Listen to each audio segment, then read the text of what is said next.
En nombre de las Cortes Españolas y del Consejo del Reino, manifestamos a la nación española que queda proclamado Rey de España, don Juan Carlos de Borbón y Borbón, que reinará con el nombre de Juan Carlos I.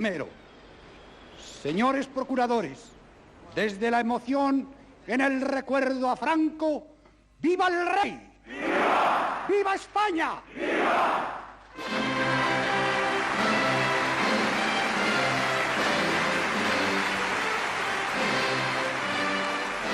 Con la proclamación de Juan Carlos de Borbón como rey, el 22 de noviembre de 1975, se pone en marcha una nueva etapa en la historia de España, tan cargada de esperanza como de incertidumbre. El rey es muy consciente de que sus primeras palabras expliquen cuál va a ser el objetivo esencial de todo su reinado.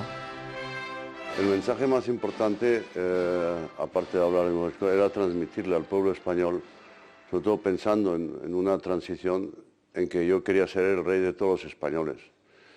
Y esto no era fácil en ese momento. La institución que personifico integra a todos los españoles. El rey quiere serlo de todos a un tiempo, y de cada uno, en su cultura, en su historia y en su tradición. Si todos permanecemos unidos, habremos ganado el futuro. ¡Viva España! ¡Viva!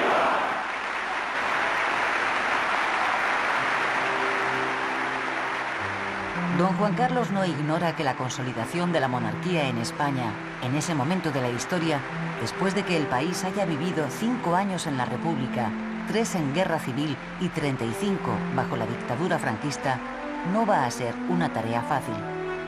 La monarquía no podía ser sin que fuera democrática. Ahora, ¿cómo? Eso no lo sabía. Entonces, lo que hicimos fue, y lo que hice sobre todo fue trabajar en poder llegar a lo antes posible a que fuera España una democracia.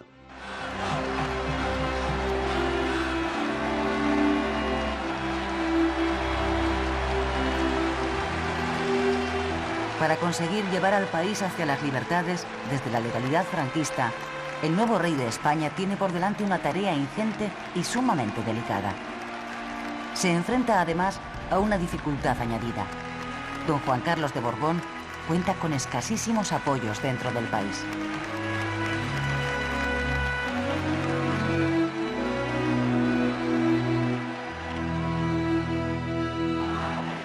En el mismo momento en que los reyes saludan a quienes han acudido a vitorearles, la oposición democrática, ilegal y clandestina por entonces, está manifestándose ante las puertas de muchas cárceles españolas exigiendo amnistía para los presos políticos y libertad.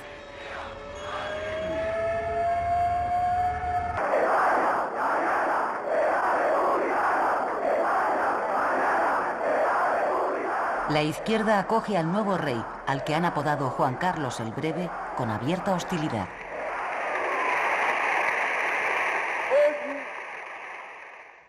Il nostro paese è in un punto cruciale.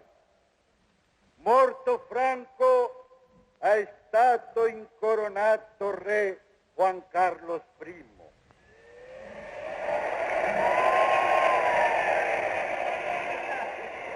Nessun democratico dovrebbe stupirsi se gli spagnoli non accolgono con gioia un re imposto per grazia di Franco.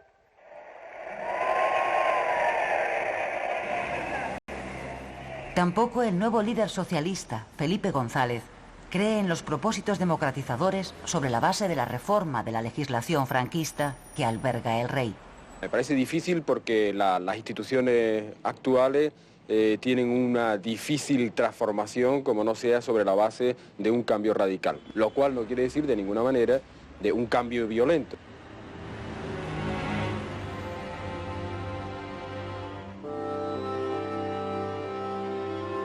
Para empezar a ganar un mínimo espacio de actuación política, el rey necesita situar en los círculos de poder del Estado a alguien de su plena confianza. Ese hombre es Torcuato Fernández Miranda, Juro servir a España con absoluta lealtad al rey. Después de gran esfuerzo, el rey logra que sea nombrado presidente de las Cortes y del Consejo del Reino. A cambio, el rey deberá conformarse con seguir manteniendo en la presidencia del gobierno a Carlos Arias Navarro, el hombre nombrado por Franco para sustituir a Carrero Blanco. Don Juan Carlos de Borbón interviene muy directamente en la composición del nuevo gabinete, el primero de la monarquía.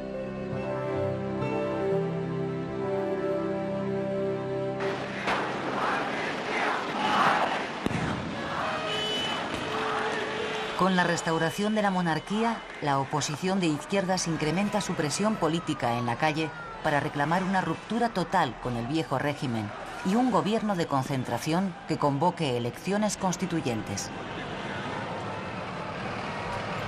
Los primeros meses de 1976 transcurren en medio de una oleada de manifestaciones y protestas en exigencia de una inmediata amnistía. Se produce también en ese periodo el movimiento huelguístico más importante de los últimos años. La huelga esta la vamos a ganar porque tampoco vamos a tener que aguantar mucho tiempo más. ¡Gloria a los muertos del mundo del trabajo!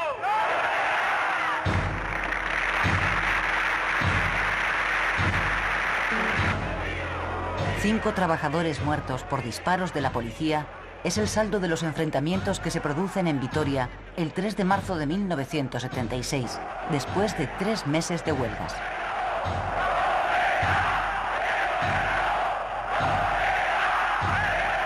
La indignación de la población ante la actuación policial es incontenible. La tensión durante el entierro es enorme.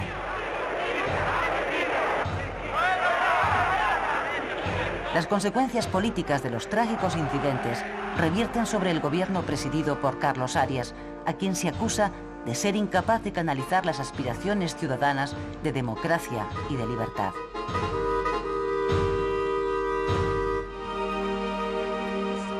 Los sucesos de Vitoria aceleran el proceso de unidad de la oposición, hasta ahora dividida en 2 organismos unitarios, la Junta y la Plataforma.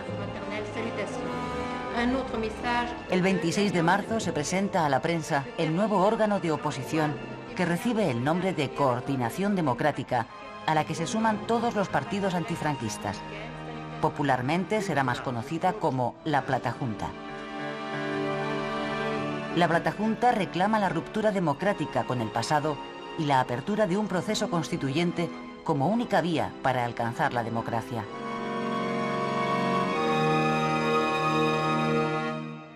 ¡España! ¡España! ¡España! ¡Caídos por Dios y por España! ¡Presente! ¡José Antonio Primo de Rivera! ¡Presente! ¡Francisco Franco! ¡Presente! ¡Viva España! ¡Arriba! El franquismo más inmovilista, agrupado en torno a la Confederación Nacional de Excombatientes, se opone férreamente a cualquier cambio que suponga renunciar al espíritu del 18 de julio de 1936.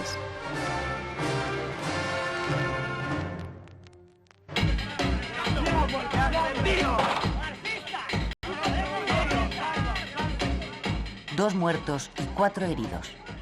Este es el resultado, el 9 de mayo de 1976, de un nuevo enfrentamiento violento, esta vez entre las 2 facciones del carlismo en la concentración anual en Montejurra.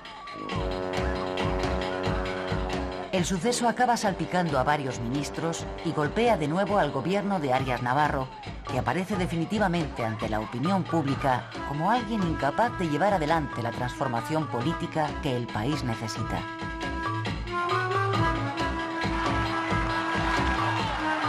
El propio rey comparte esa opinión a propósito de su presidente del gobierno. En unas declaraciones realizadas a una revista estadounidense, don Juan Carlos describe a Carlos Arias como un desastre sin paliativos.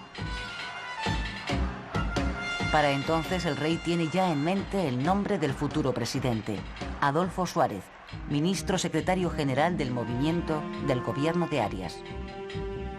Vamos sencillamente, señores procuradores, a quitarle dramatismo a nuestra política. Vamos a elevar a la categoría política de normal lo que a nivel de calle es simplemente normal. Vamos a sentar las bases de un entendimiento duradero bajo el imperio de la ley. Y permitidme, para terminar, que recuerde los versos de un autor español. Está el hoy abierto al mañana, mañana al infinito. Hombres de España, ni el pasado ha muerto, ni está el mañana ni el ayer escrito. He dicho.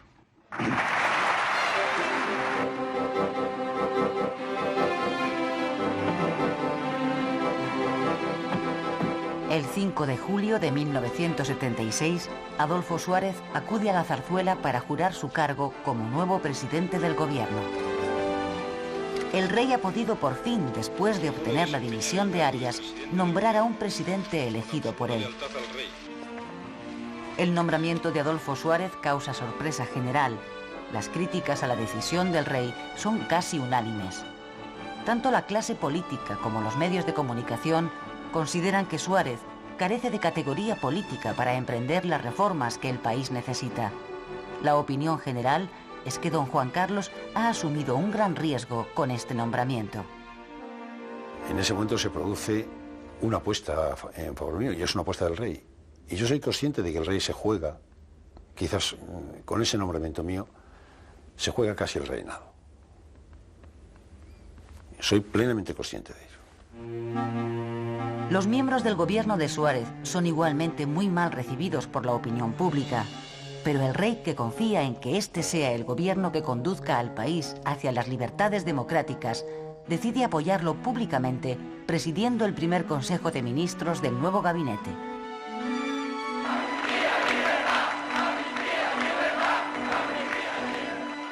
La presión de la oposición contra el nuevo gobierno se intensifica. La Platajunta convoca en todo el país movilizaciones para reclamar amnistía para los presos políticos y por el regreso de todos los exiliados.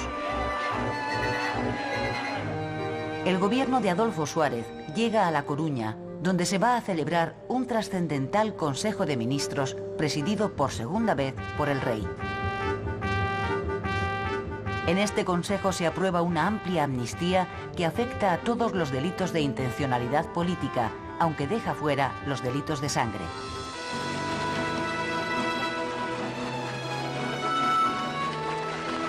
La amnistía es bien recibida por la oposición, que siente que las cosas en España pueden estar empezando a cambiar.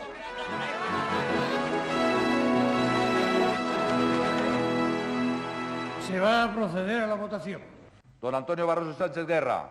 El paso político más importante del gobierno de Suárez es la presentación en las Cortes para su aprobación de la Ley para la Reforma Política.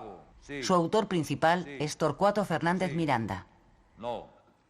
Esta ley es la llave jurídica que permite a los españoles emprender, si lo desean, las reformas legales que han de desembocar en un sistema democrático. Es decir, acabar legalmente con el franquismo. El riesgo que corre el gobierno es que esa ley tiene que ser votada precisamente por las Cortes franquistas a las que pretende liquidar. La votación se produce el 18 de noviembre de 1976. Votos afirmativos, 425. Votos negativos, 59. Abstenciones, 13. El proyecto de ley ha sido aprobado. Se levanta la sesión. El camino hacia la democracia queda ya abierto. Ahora es el pueblo español quien debe decidir en referéndum si respalda o no la vía de la reforma contenida en la ley recién aprobada.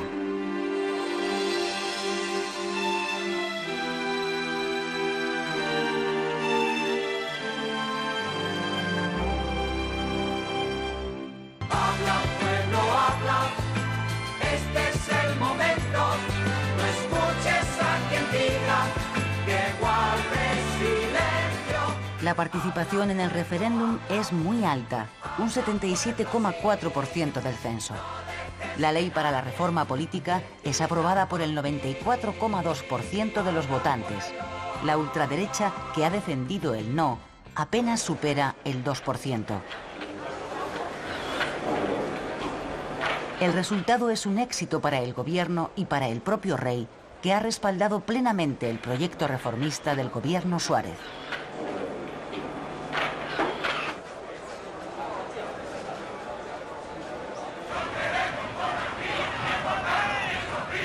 Irritada por su estrepitosa derrota en el referéndum, la ultraderecha se manifiesta violentamente en la calle contra Suárez y Fernández Miranda, los dos hombres en quienes se ha apoyado el rey para impulsar las reformas democratizadoras.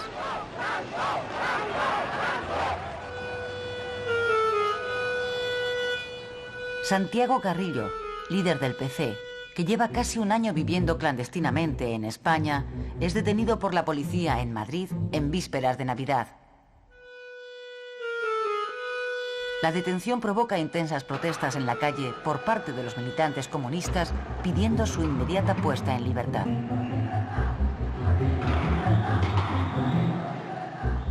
Una semana más tarde, Carrillo saldrá en libertad. El líder comunista lleva practicando desde hace meses una hábil estrategia para forzar al gobierno a legalizar al PC.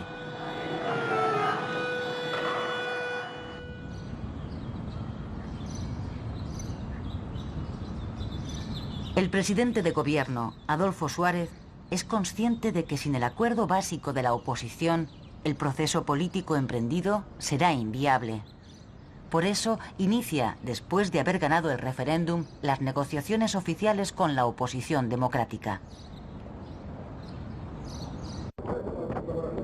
Se trata de crear, de común acuerdo, las condiciones políticas exigibles para que en el mes de junio puedan celebrarse las primeras elecciones libres. La palabra consenso se pone de moda.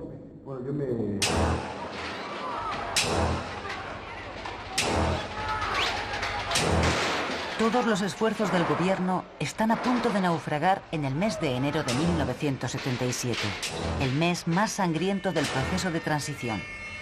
2 estudiantes muertos, un teniente general, presidente del Consejo Supremo de Justicia Militar, secuestrado por el Grapo, el grupo terrorista que desde hace un mes también mantiene secuestrado al presidente del Consejo de Estado.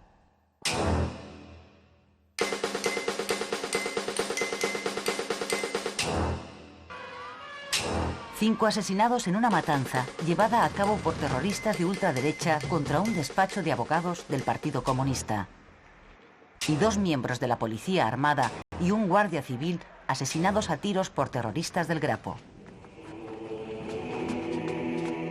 Esta terrible serie de sucesos, cuyo balance es de 10 muertos, 15 heridos graves y 2 altos representantes del Estado secuestrados, se concentra en una sola semana que ha pasado a la historia de la transición como la Semana Negra. El entierro de los abogados asesinados que organiza el Partido Comunista se convierte en una demostración de disciplina, serenidad y orden.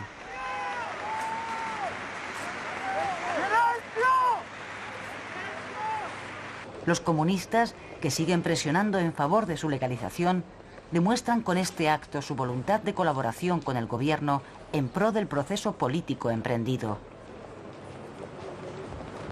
Este día, el Partido Comunista se gana ante los ojos de muchos españoles su derecho a ser legalizado.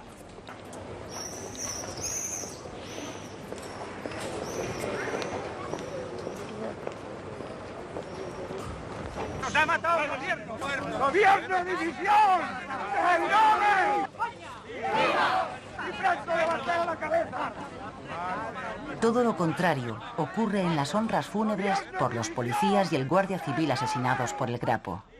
Miembros del sector más ultra del ejército, de la policía y de la guardia civil insultan al gobierno y le acusan de traición. Por tu misericordia.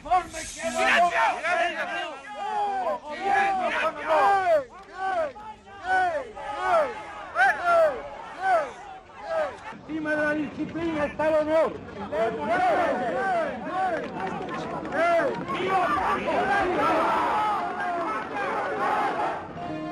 A partir del mes de febrero, y una vez liberados por la policía los secuestrados por el Grapo, el país recobra la tranquilidad. El gobierno sigue adelante con sus planes para la celebración de unas elecciones libres, pero queda pendiente de resolver un asunto capital y políticamente arriesgado: la legalización del Partido Comunista. Adolfo Suárez decide asumir personalmente las riendas.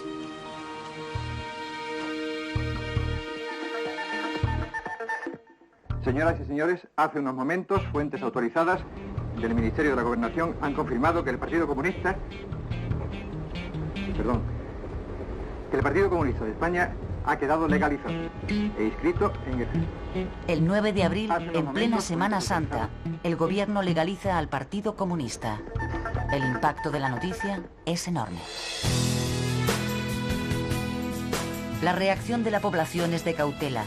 La alegría profunda de los comunistas se manifiesta discretamente en las sedes del partido, pero en los sectores más ultras y en la cúpula militar estalla una indignación no disimulada. Para mitigar la enorme tensión creada entre los mandos militares por la legalización del Partido Comunista, Santiago Carrillo acepta, a petición de Suárez, reconocer la monarquía, la unidad de España y la bandera nacional. Hemos decidido colocar hoy aquí, al lado de la bandera de nuestro partido, que sigue y seguirá siendo roja, la bandera con los colores oficiales del Estado. Al pisar España, dije que vendría llorando, y llorando estoy. No tengo más que una palabra: paz. Nos hemos matado ya demasiado. Entendámonos en un régimen de libertad, poniendo todos de nuestra parte lo que sea necesario de un lado y de otro de la barricada. Son muchos 40 años. No hay históricamente nada que resista al tiempo. Áspera vida la de los españoles. Tengamos una vez por todas la mano en la mano del adversario de ayer para discutir, dialogar en unas Cortes nuevas la suerte de España. Y basta. Superados todos los recelos, los exiliados de la guerra civil que no han podido o no han querido volver a España durante el régimen de Franco, regresan ahora a su patria, donde son recibidos como el símbolo viviente de la reconciliación entre españoles.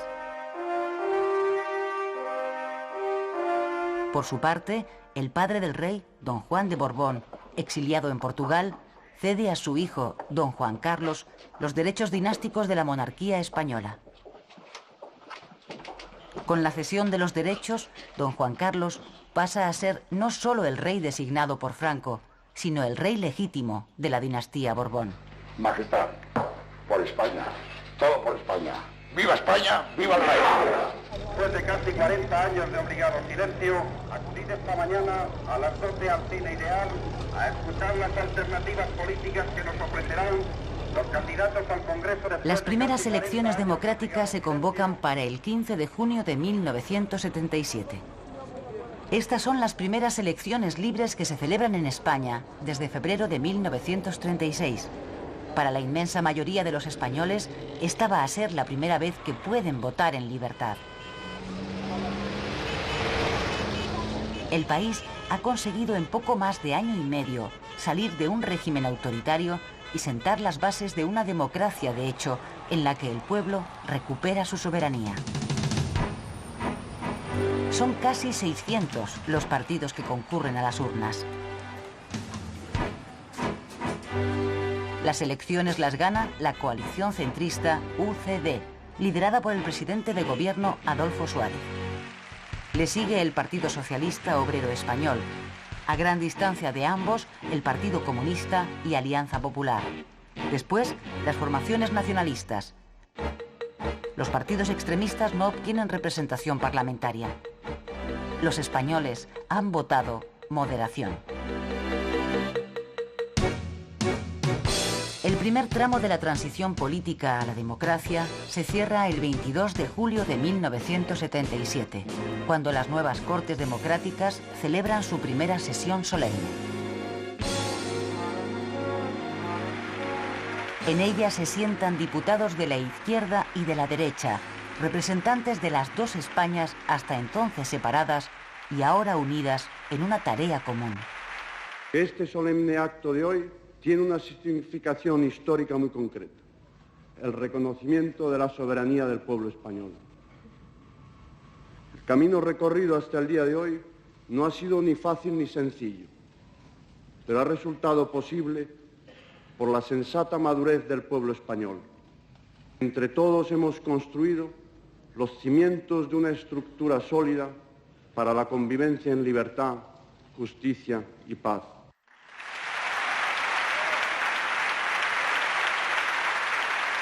La primera tarea histórica que van a emprender las Cortes Democráticas es la elaboración de una Constitución. Resuelto con éxito el tramo más difícil de la transición, el nuevo gobierno de UCD se enfrenta a una tarea prioritaria y urgente: intentar superar la grave crisis económica que viene padeciendo el país desde comienzos de los 70. La situación es tal que la previsión de inflación para 1977 llega a ser de un 40%. Por su propio interés y por el de todos, seleccione productos de precio estable. Solo si se logra suavizar la crisis económica y garantizar una cierta paz social, será posible abordar la gran tarea política, la elaboración de una Constitución. El gobierno de Adolfo Suárez propone a todos los partidos políticos de la oposición alcanzar unos pactos básicos de actuación sobre la economía española. El acuerdo se logra y en octubre de 1977 se firman los Pactos de la Moncloa.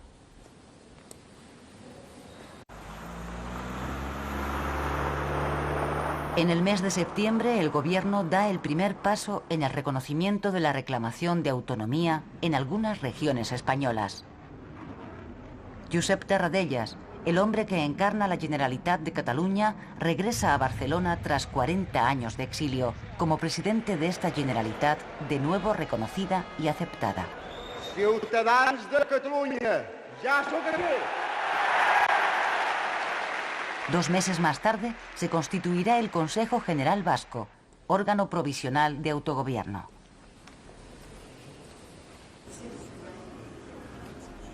El 6 de diciembre de 1978, los españoles acuden de nuevo a las urnas para refrendar la nueva Constitución.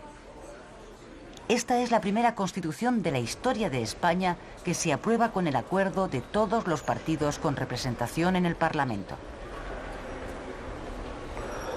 La Constitución sanciona un régimen de libertades en un sistema plenamente democrático que se constituye como una monarquía parlamentaria y se define como Estado de las Autonomías.